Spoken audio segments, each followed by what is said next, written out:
Bakit mo ako sinapak? Masama yun, di ba? Para sa akin lang. Ako rin yun. Magwi-withdraw ako at bibigyan kitang pera. Ba't nagalit ka kaagad sa akin? Bugso siguro ng damdamin yun. Kahit sinong tao, pagka bugso ng damdamin na ibinibigay sa iyo, ang naturang galit talaga. Hindi naman lahat ng tao selfish eh. Marami na rin ang naghahanap ng video o update kay Nanay Nonay at dahil lang huli pa nga dito, ayun nangyari sa shop namin noon. Hindi ko kailangan ng 100! 1,000! Payalaga 1,000! Hindi mo kailangan! Putang ina mo! Nasaan ang buhay mo? Uli ngayon! Yung sakit na nararamdaman ko ng mga oras na ito ay dinadaan ko na lang sa ngiti dahil nakikita ko si Nanay Nonay na ganito. Nasaan ang buhay mo ngayon? Nasaan ang buhay mo ngayon? Putang ina mo! Bigyan mo na! At nang mga oras nga na ito ay halo-halo na rin ang nararamdaman ko nito dahil nga sa ginagawa na ito sa akin ni Nanay Nonay. Tawan mo ko! Putang ina sa niya pala beto! Yan ang pera! Yan ang tersa na beto! Asan ang sakas mo? Putang ina mo! Nay ah! Nay! Kiro sa niya pala beto! Hindi ko kailangan ng 100! 1,000! Putang ina mo! Payalaga 1,000! Ngunit ano na nga ba ang nangyari kay Nanay Nonay matapos ang pangyayari na ito? At dahil nga sa video na ito ay napakarami din ng samut-saring idea ang aming natanggap. Nakita ko ngayon si Nanay Nonay, kung maalala niya, siya yung tinutulungan natin na sumapak sa akin doon sa harap ng shop namin noong nakaraang araw. Kasi marami ding naghahanap sa kanya bakit daw wala ng vlog after daw nung mangyari yung pangyayari na yun na pananapak sa atin ay wala ng update. So sabi ko naman sa inyo ipapaubayin na natin siya sa LGU kaya sila na ang bahala. Pero ngayon nadaanan ko siya nandito kaya kamustahin na rin natin.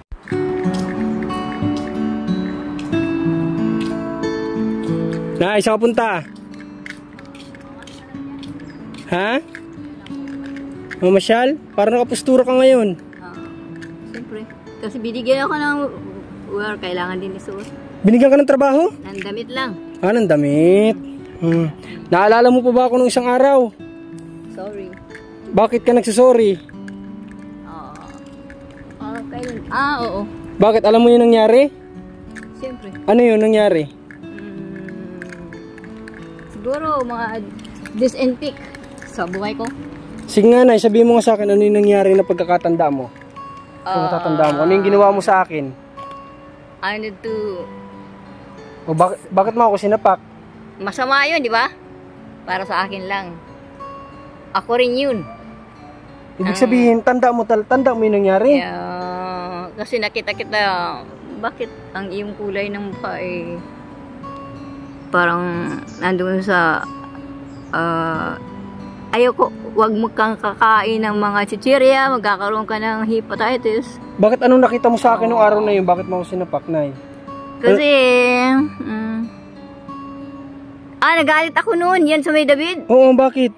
Nagalit ako kasi, naman syempre, ikaw ba naman pumunta ka sa isang lugar na meron kayong pinag-usapan, tapos nandun, iniwan kang bigla, wala man lang sabing, huy, puta ka lang dito sa Kapalungga, kaya diyan ka. Siyempre, hinahanap ko ang maintenance balance ko. Ba't kaya ako bigla na lang hindi na binigyan ng pagkain? Naghihingi akong pagkain sa tao, hindi rin sila nagbibigay. Kaya ang gulo ng mind ko. Okay, so naunawaan ko na ngayon. Kasi, nung mga nakaraang araw, Nay, di ba, nung huling punta natin, nung sinamahan kita dun sa pabahay, nasabi ko doon ka na tumira pero inayawan mo. Inalok kita ng bahay pero inayawan mo. Ngayon, pasensya ka na, naging busy kami sa mga ginagawa namin. O kasi ang akala namin may grocery ka pa na huling dala namin pero ubos na pala yun. Tapos nung lumapit ka sa akin na nanghihingi ka ng pera, ibig sabihin alam mo pala talaga yun. Alam ko. Bakit ka kasi sa akin nagalit na? Di ba sabi ko sa'yo, antayin mo ako, magwi-withdraw ako at bibigyan kitang pera. Ba't nagalit ka kaagad sa akin? Bugso siguro ng damdamin yun.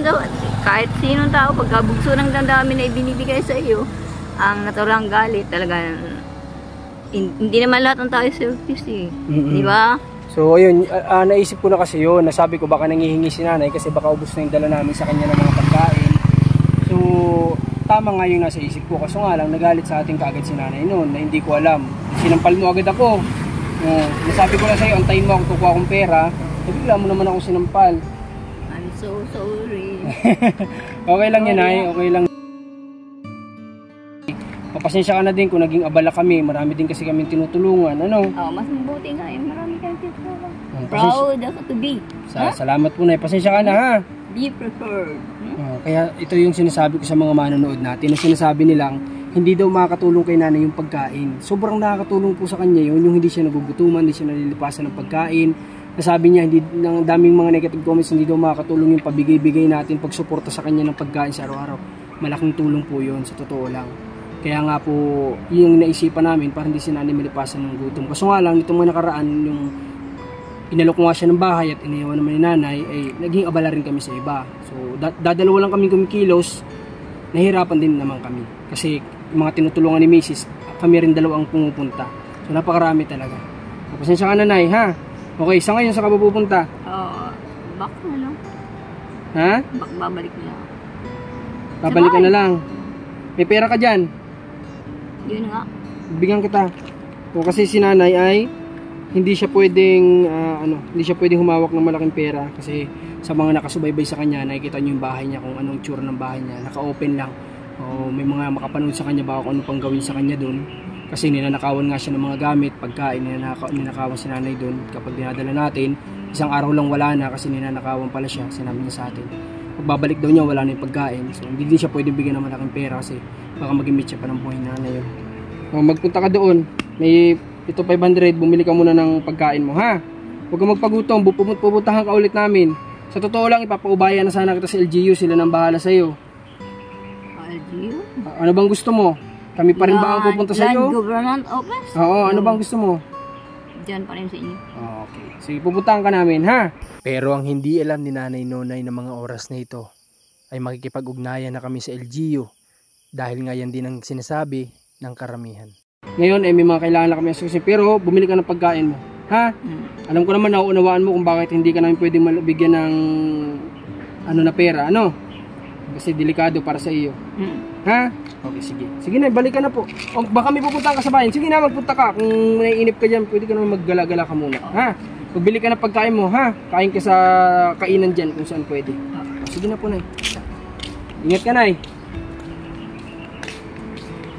Sa totoo lang, ay natatakot ako na baka dumating ang isang araw na hindi ko na si Nanay Nonay makikita rito. Dahil si Nanay Nonay sa totoo lang, kahit na ganyan siya ay totoong napamahal na siya sa atin. Dahil alam ko na may bait si nanay sa puso. Kahit na kung minsan kapag tinatamaan siya ng kanyang sakit ay iba ang kanyang nagagawa.